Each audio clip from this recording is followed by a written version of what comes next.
Do you ever get up in the morning and think, you know what I need in my life? More Volvos. Like every Volvo probably in the Southern Hemisphere. 164s anyway. Really interesting thing here. So I bought this Volvo because I liked it and it was local and I thought it was pretty cool and it was an early girl, you know. And I just wanted to save it, so I picked it up. I thought, well, why not?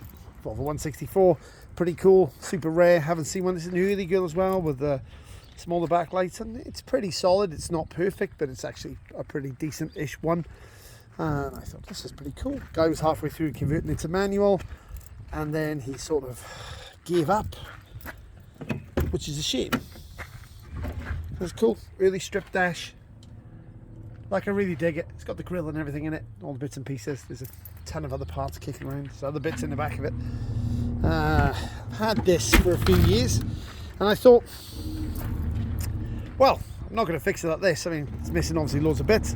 Apparently, it sold the gearbox because it was worth a fortune. So I was like, well, you know what I should do? I should buy another Volvo 164. So I bought this one. And this one is the Reg 1 hold. It's an automatic. Turns over, runs kind of okay. Well, it did run okay. It doesn't now because it's been stood here for a few years, probably 4 or 5, I suppose. I've always kept the Reg 1 hold, but this car's pretty rusty. But it does come out with all the bits I would have needed to do this one. And, super coolly, has a beautiful interior. And the interior is still amazing. I was like, wow. Volvos are really good, man. What a quality car these were.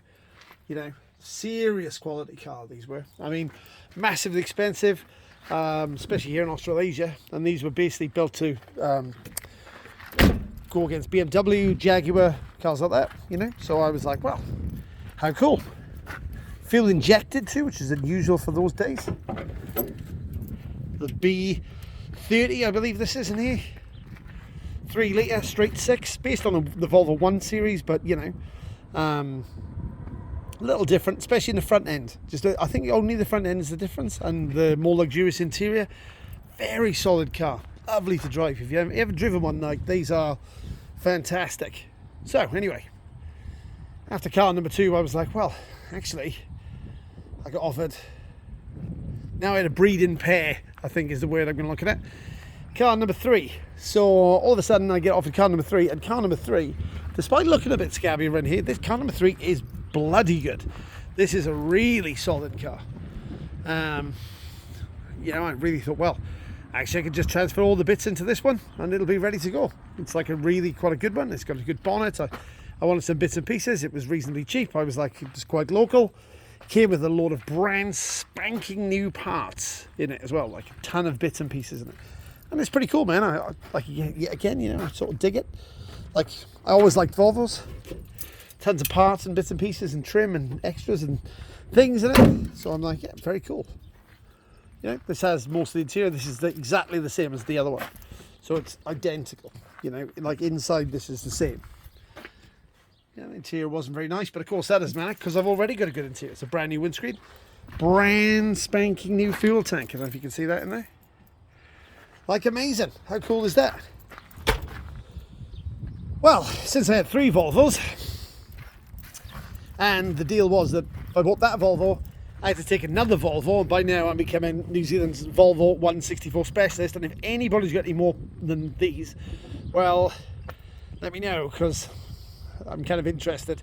So this Volvo 164, this is a manual with the electric overdrive, which is really, really rare, and the gearbox is worth quite a lot. I think it's an M410, I believe, manual. This one was sort of stripped apart as they were going to restore it, but they would have been criminally insane to install it because it's pretty rusty. Apparently the guy wanted 8,000 for this car at one point in time. I don't know why. Parked it in his garage, sealed up the sunroof, which that makes it dead. As far as I'm concerned, that's the end of this car. It's not getting rebuilt at that point in time on. But it came with tons of extra parts. Again, all brand spanking new. Engine still turns over, doesn't run because of course I haven't been through the injection pumps or done anything, but they still turn and they still turn good. Now the B30, but M410 manual. Great. 4 Volvos. I haven't restored any of them. I've kept them for 4 years. I mean, admittedly, all of these would have been junked, and really maybe some people will say they should have been junked, but probably not most of you. If you've had one, you'll still like it. It's got the superb orange leather interior in it. I think there's enough parts to make a very good interior, maybe. It's got a lot of the Volvo optional bits and pieces in it. I wonder if this one was aircon. Oh, I think it is aircon, maybe. I'm just going to look at this because I've never really looked that much. Ay, ay, ay.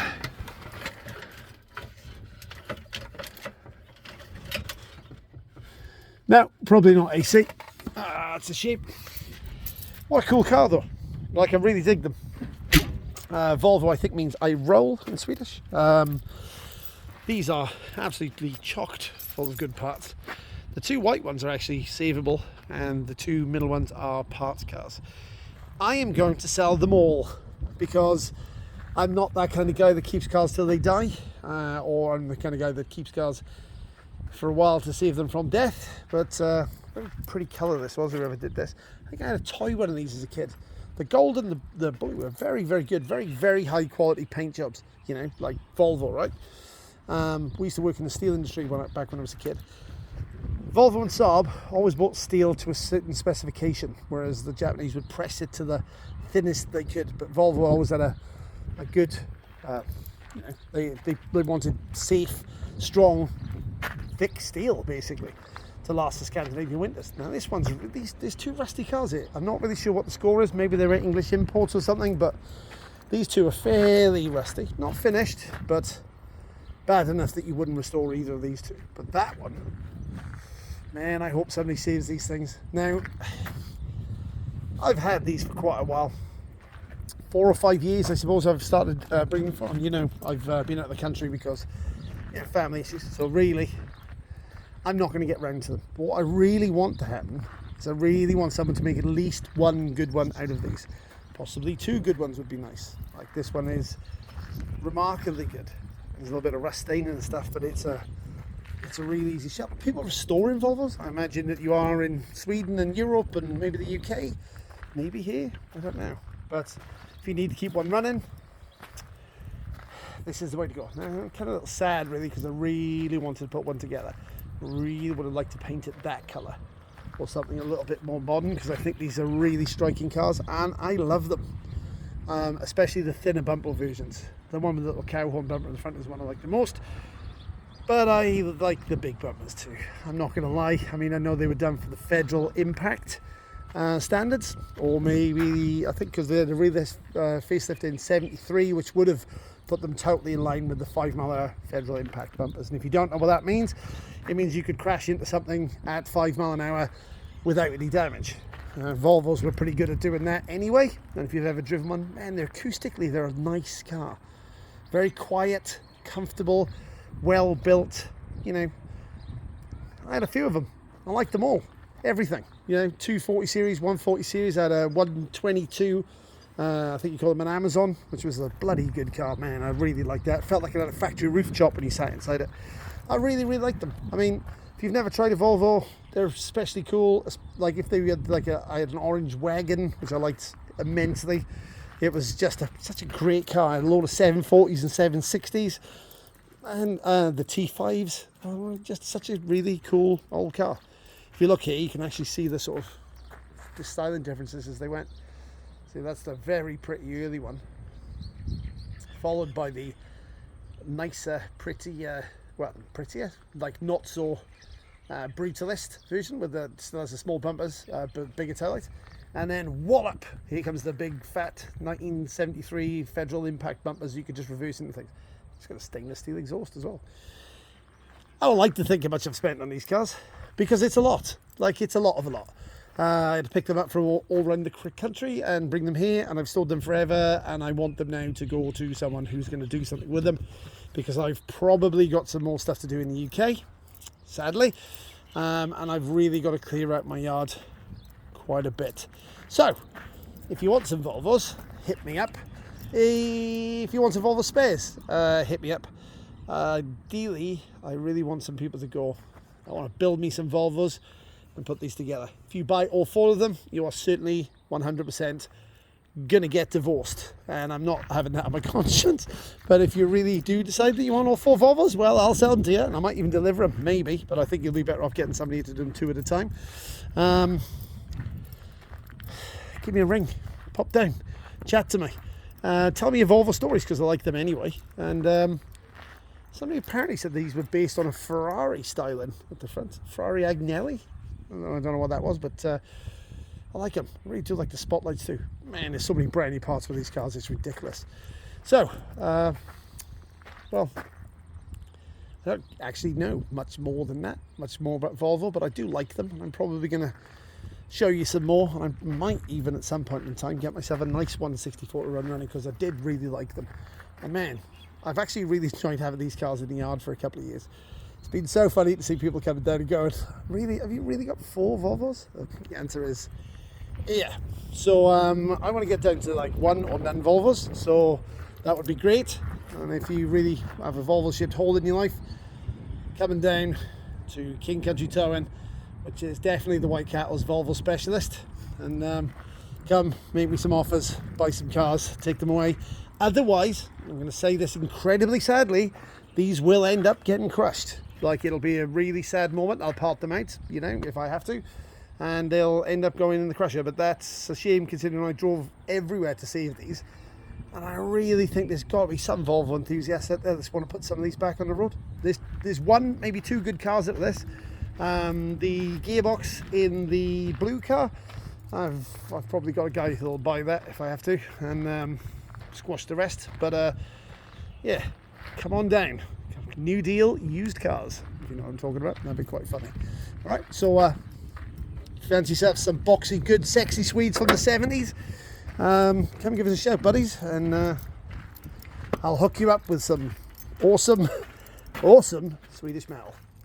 There will be more stuff coming up for sale shortly, but seems really, you know, I don't like selling cars. I like to keep them all round, but there's probably time to get rid of these, and if I keep them any more longer, I'm sure I'll end up with 6 of them. So I hope you have a Merry Christmas. This will be part of the end of my videos, I suppose. I might do some more stuff just before the end, but I hope you're all having a good time. The weather here is beautiful. It's been raining for a little bit, but it's really nice now. P76 is sold off to another home. The Cortina is sold off to another home. The little 1100, sadly still here. I'd like that to go to a home, but let's see how we get on with that. And then I've got Holden and some other bits and pieces to pass on. Now I've got to rebuild one of these Plymouths into something, and I've got a crash damaged car I've got to repair for a friend. And actually, kind of interesting, this is, I don't know if you stick around to the end of my videos, I don't know if you guys do a lot, but I'll probably do a video on the Cortina at some point in time, because I think it's really cool. There's an E-Type Jag here, which is definitely very, very cool. There's still the square body, which I'm going to talk about. I've got my van, which I love dearly. And just as a treat, this is just a very quick, my yard seems so empty. It's really weird. I always like to have like piles of classic cars around here. Cortina's gone, it's off to a new home. Congratulations. This very special Trans Am here, hopefully we'll be back on its feet very shortly. I was midway through putting the wheels and everything on it and getting ready to go back on its wheels, and some fiberglass work done on it. This isn't actually a Trans Am. It's an old Holden HQ car with a glass fiber Trans Am put on top of it. How would you describe that? But if anybody you know, a certain pink and black,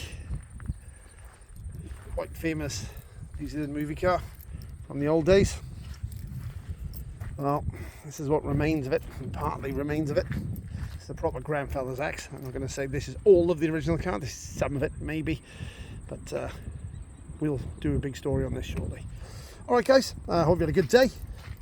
Hope you're not knee deep in classes like me, and look at your ponds, mud. Yeah, really got to do some stuff about that. Have a good day guys, and have a great Christmas if I don't talk to you before that. And like I said, come down, buy some Volvos.